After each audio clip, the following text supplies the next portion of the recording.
Halo teman-teman, selamat datang kembali di channel YouTube Gia Academy. Semoga teman-teman selalu sehat dan terus semangat.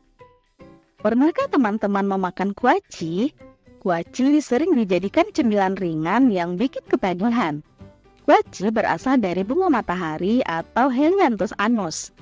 Biji bunga matahari sendiri dipanen dari bagian kepala bunga matahari. Biasanya, satu kepala bunga matahari mengandung sekitar 2000 biji.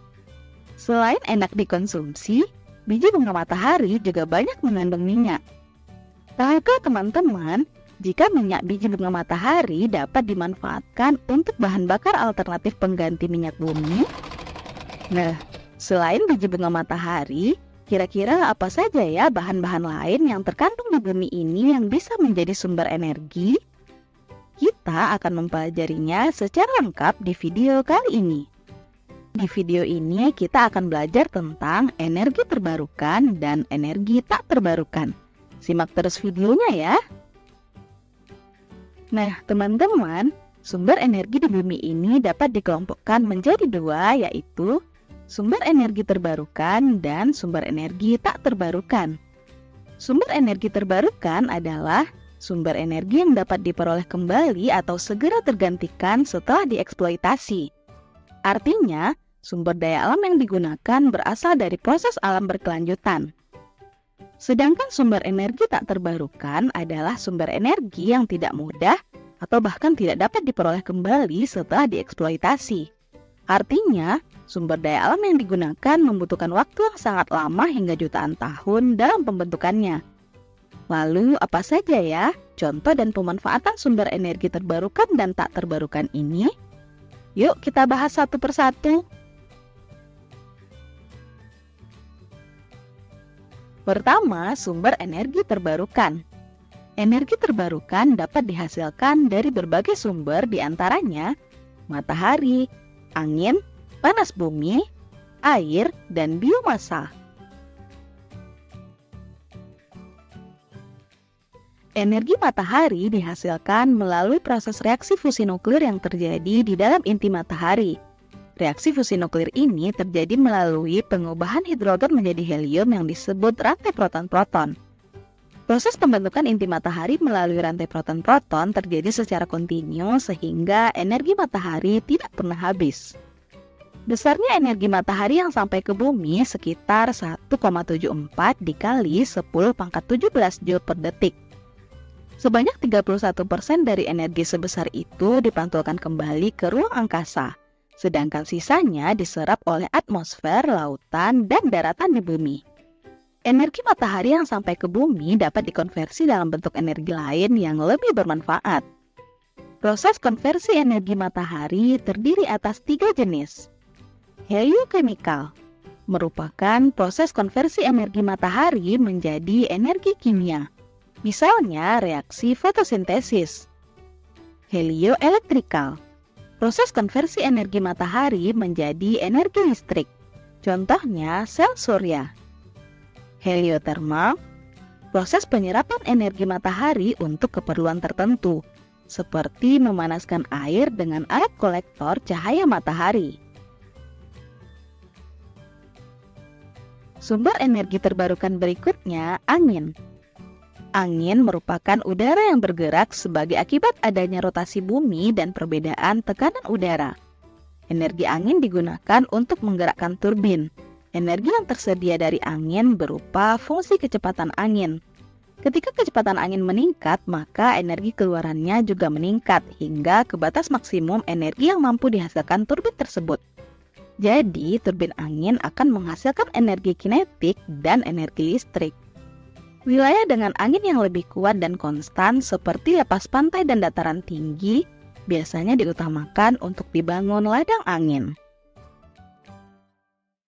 Selanjutnya, air. Energi air merupakan salah satu energi paling banyak digunakan untuk keperluan pembangkit energi listrik khususnya di Indonesia. Air ada di mana-mana, jumlahnya tidak pernah habis dan tetap. Jumlah air diperkirakan mencapai 1,4 triliun kilometer kubik dan menutupi hampir 71% permukaan bumi.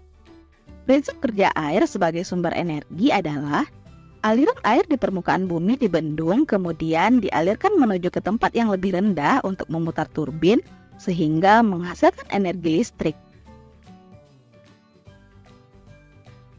Berikutnya, panas bumi. Panas bumi disebabkan oleh efek gravitasi dan fenomena radioaktivitas alami di perut bumi. Makin jauh kedalaman bumi, makin bertambah suhu bumi. Panas dari inti bumi menyebabkan sebagian batuan di lapisan bumi meleleh dan membentuk magma, yang juga akan memanaskan batuan berpori di atasnya. Jika pori-pori dalam batuan terisi air, maka air akan menjadi panas sehingga menyebabkan terbentuknya uap panas bertekanan tinggi. Tekanan uap panas inilah yang kemudian muncul di permukaan bumi dalam bentuk semburan uap atau mata air panas yang dimanfaatkan sebagai sumber energi. Tahukah teman-teman, ternyata Indonesia merupakan negara dengan sumber geotermal terbesar di dunia dengan potensi lebih dari 17.000 megawatt yang dapat menghemat 40% sumber daya panas bumi dunia. Dan sumber energi terbarukan yang terakhir adalah biomasa. Biomasa merupakan bahan-bahan yang berasal dari makhluk hidup yang dapat digunakan sebagai bahan bakar. Energi yang dihasilkan oleh biomasa dapat berupa kalor, listrik, maupun bahan bakar. Energi yang dihasilkan dari biomasa ini sering disebut sebagai bioenergi. Berdasarkan jenis biomasa yang digunakannya, bioenergi dapat diklasifikasikan menjadi bioenergi generasi pertama dan bioenergi generasi kedua. Bioenergi generasi pertama adalah bioenergi yang dihasilkan dari biomasa berupa bahan makanan. Bioenergi berupa etanol dihasilkan dari proses fermentasi menggunakan bahan-bahan organik yang mengandung gula, seperti tebu, singkong, ubi, dan jagung. Bioenergi berupa biodiesel dihasilkan dari proses transesterifikasi menggunakan bahan-bahan yang mengandung minyak, seperti biji bunga matahari dan kelapa sawit. Bioenergi generasi kedua adalah bioenergi yang dihasilkan dari biomasa selain bahan makanan, seperti limbah pertanian, limbah industri, atau kotoran ternak. Contoh bioenergi yang dihasilkan dari biomasa generasi kedua adalah biogas. Kedua, sumber energi tak terbarukan. Energi tak terbarukan dapat dihasilkan dari bahan bakar fosil dan nuklir. Bahan bakar fosil dihasilkan melalui proses alamiah yang terjadi jutaan tahun lalu, terbentuk dari sisa-sisa tanaman dan hewan purba yang tertimbun di dalam tanah akibat pengaruh tekanan dan panas yang tinggi. Bahan bakar fosil tersusun atas senyawa-senyawa hidrokarbon.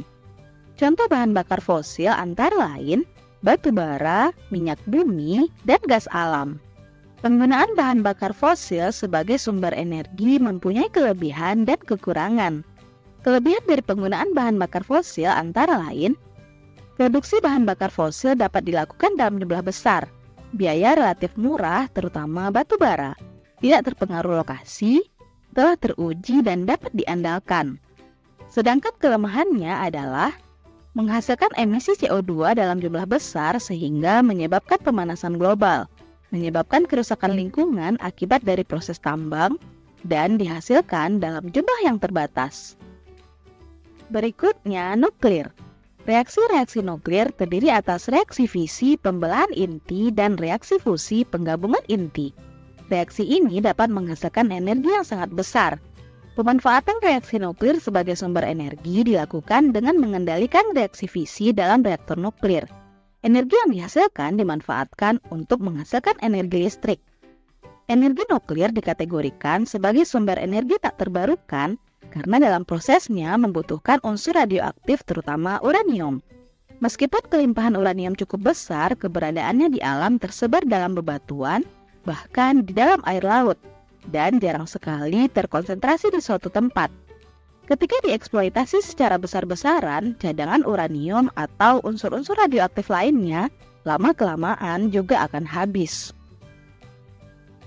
Sama halnya dengan bahan bakar fosil, penggunaan energi nuklir juga memiliki kelebihan dan kekurangan.